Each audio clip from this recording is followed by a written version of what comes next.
Welcome to the banker lamp. Please enjoy the video.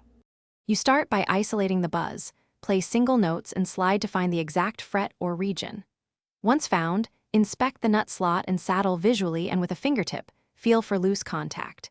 Make small adjustments now, lower or raise actions slightly at the saddle and loosen strings a hair when accessing the nut. Keep your tuner handy so you can return to pitch.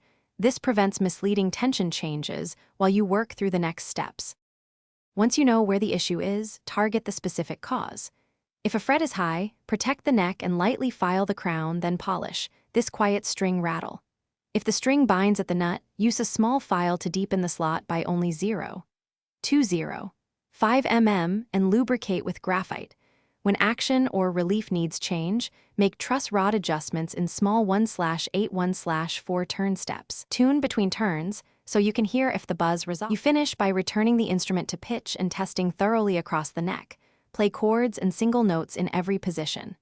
Make micro adjustments at the saddle for final action and retune after each change. If a buzz persists, swap to a fresh set of strings and inspect tuners, bridge pins, and jack plate. Loose hardware often mimics string buzz.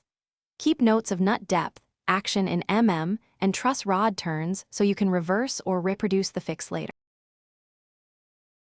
Thanks for watching. If this was helpful, leave a like and consider subscribing. See you next time.